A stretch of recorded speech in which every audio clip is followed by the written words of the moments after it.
So you're out there networking and you're ready to build your business, but your business isn't actually growing at these networking events. So what are you missing? Well, the answer is pretty simple. It's the follow-up. Hey everyone, I'm Ian Campbell. I'm CEO of Mission Suite. Before we jump into today's video, do me a favor, hit the subscribe button and ring the bell so that you're notified anytime that we post new videos. Once you start going to networking events regularly, you're probably going to start hearing the phrase, the fortune is in the follow-up, or some variation of it on more than one occasion. In fact, I'm going to bet you that you'll hear some variation of that phrase so often that it's probably going to start to get pretty annoying because cliches, they always are. Here's the thing though, it's true. You're not going to get business from the networking event itself, so don't expect it. Of course, there's the caveat to that statement that you might get lucky on an incredibly rare occasion, but it's not something that happens that much anymore, and it's not something that you want to build your business on. Networking events are for making connections. They're for developing your referral network. They're for getting to know more people. And yes, they are also for prospecting. But if you want those networking events to really be successful, then the key really is making sure that you're following up with the people that you meet at an event with a one-on-one meeting. It's during those one-on-ones that the magic and the business really starts happening. So how do you go about managing these one-on-ones? And how do you actually get leads from those meetings? First, you need to make sure that you've prepared for that meeting. If you've properly followed up from the event that you met this person at, then hopefully you've connected with them on LinkedIn. And if that's not something that you're doing already, make sure that you add it to your follow-up process because it's an incredibly valuable tool. Once you've connected with that person, you can check out their profile and get a bit of background on them. Now, don't be creepy about it, but take a glance. See if there's anything that the two of you have in common. Right? Are they a yoga instructor and you just love doing yoga? Did they go to the same college as you did? Or maybe pledge the same fraternity or sorority? Were you both singers? These types of things can really warm up a relationship much more quickly than just going in cold and trying to find out what they're all about during the meeting.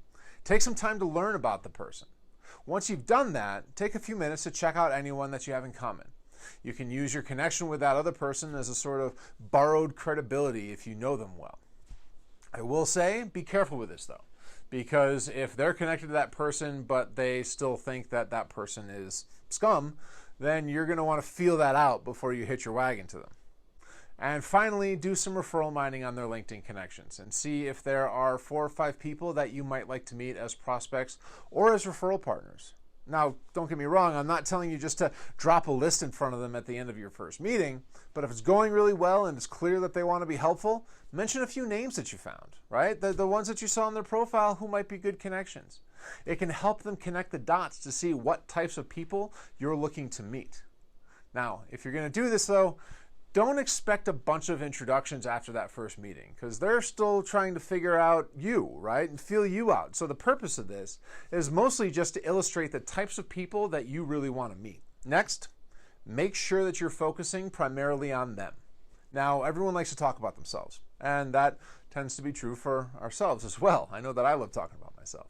And it's really easy to get swept up explaining what you do and who you work with and why people do business with you. All the while forgetting that the purpose of this meeting is for the both of you to get to know one another.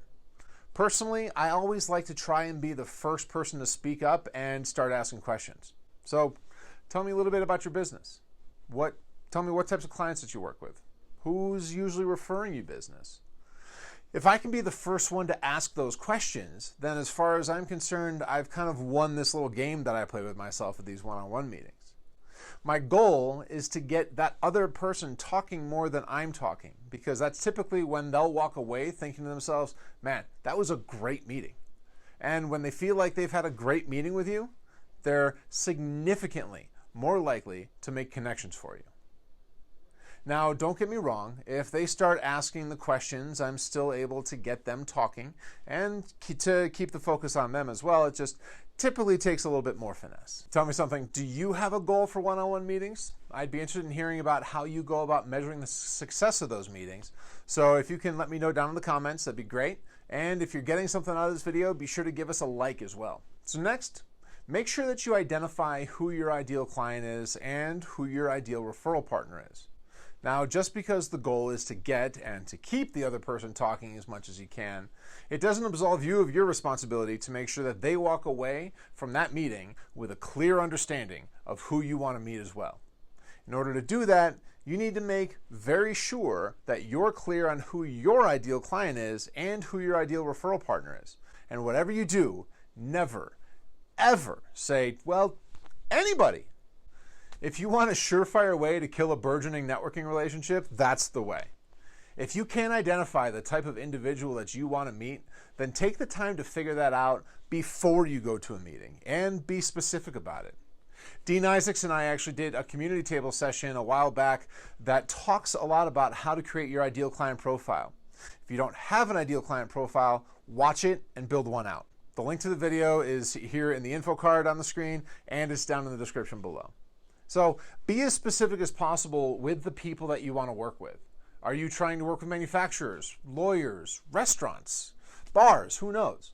Or maybe industry doesn't actually matter, but you need to be talking to someone with a specific role in that company, maybe the CEO or the business owner, or maybe the marketing director, maybe the facilities manager. Whoever you need to meet as a prospect, it's your job to make it clear to the person you're meeting with so that they can start thinking about who matches up with that profile. And the same goes for referral partners. If you tell me that anyone can refer you business, then I'm not going to think of specific names. Right? If you say anybody can refer me business, I'm not going to think of anyone. If I don't think of specific names, I have no way to follow up. If I have no way to follow up, I'm going to forget you when the time comes. On the other hand, if I can tell you that business coaches, sales consultants, and marketing consultants are great referral partners for me, and I'd love to meet any of them that you know, that gets the wheels turning a little bit. And even if you don't know anybody specific in those roles, you may come up with some other ideas. Who knows? So be specific in who you want to meet, both on the referral side and on the prospect side, because that's how you're going to get introductions to the people who can be of value to you and to your business. Now you get to test the intro waters. Now, I'm assuming that your meeting went well here and that you've both stated that you'd be willing to continue to grow that relationship and to help one another grow. Now, if that's not the case, it's time to pull the ripcord and just say, yeah, it was great to meet you, and then move on. But assuming that it is the case that that meeting went well and you think that there's an opportunity to make and to get some introductions, test the waters a little bit. Think about a couple people that you know who you think might be good introductions for them and offer them up, right? If I know that you're going to be a great introduction for Scott, for Steve, whomever, and make sure to follow through with those introductions, right? Actually make the introductions. Then you can drop a couple names that you found on their LinkedIn profile and let them know that you'd love to meet these people as well. And then give it some time.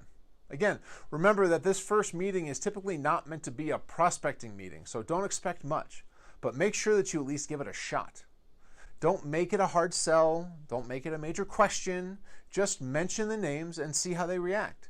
If they're willing to make the introductions, or at least explore the potential of making those introductions, then there's probably a path forward for you.